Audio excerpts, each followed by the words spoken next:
It is my honor to utter the four most powerful words ever spoken in a democracy. The people have spoken.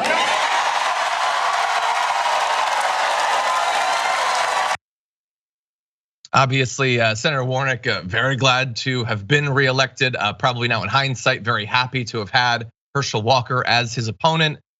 Gave the exact sort of speech you'd expect Raphael Warnock to make. It was perfectly fine, reasonable, not nearly as aggressive as I would like. But the party was pretty amazing. You can find some video online. They were having a lot of fun at that party. I want to turn now to Herschel Walker. And normally when I would make this sort of turn, you'd think, oh dear God, what is this man gonna say? But actually, take a look. We've had a tough journey, have we not? But one of the things I said is when they called the race, I said the numbers doesn't look like they're gonna add up.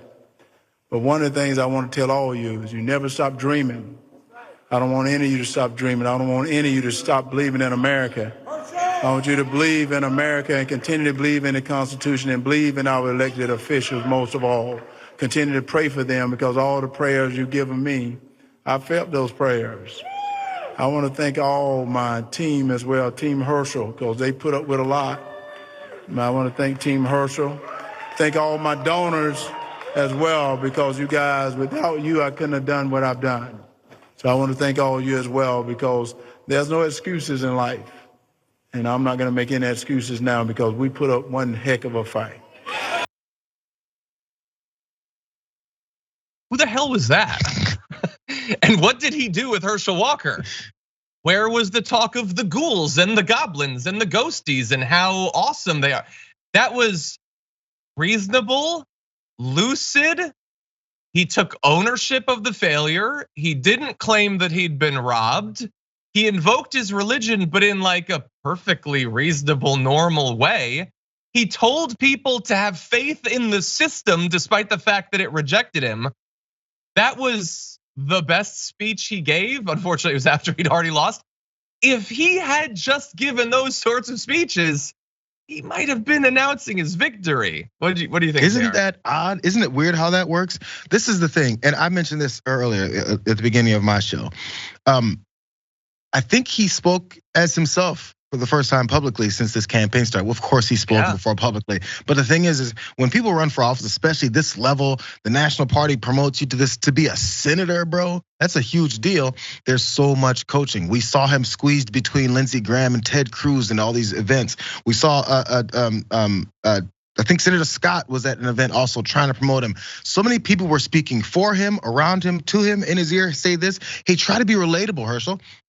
Tell him where you're from. Tell him what you think. Tell him who you are. So he's at these campaign events talking about ghouls, goblins, vampires, and warlocks. Because he's like, I gotta find something to relate to people with. The vampire story came because he was up late one night, probably had a beer and was watching some vampire movie. And he goes, I guess I'll talk about that tomorrow so people can relate to me.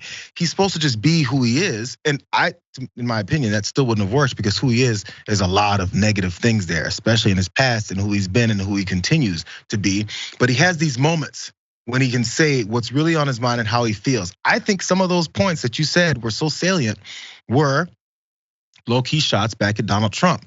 Trust your people that have been elected. I'm gonna take ownership of this responsibility for it. We lost. I'm not gonna make any excuses for it right now. All those things sound like it's the complete opposite of this guy who forced, begged, and pushed him into this race. Just for the sake of it.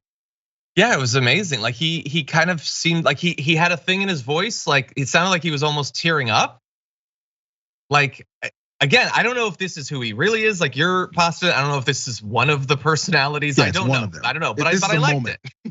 Yeah, he didn't talk about bulls jumping over fences or cows jumping over the moon or anything like that. It was lucid. And by the way, we only can show you a little bit of it. But I watched more of it. He said the line about trusting, like having faith in your elected officials. He went back to that point again. This is amazing. Look, he remains as bad of a candidate, as bad of a person as he was before. He's done terrible things. He's abused his family. Let's not forget that. But that was the sort of like concession speech that I'd want out of anyone, let alone a Republican, let alone a Herschel Walker. So, a minor bit of credit to him. Him giving that speech, by the way, makes me feel even more comfortable and ready returning to not talking about him and not mocking him on a daily basis. We're gonna do a little bit more of it, but that's probably, we're close to the end, Walker, don't worry.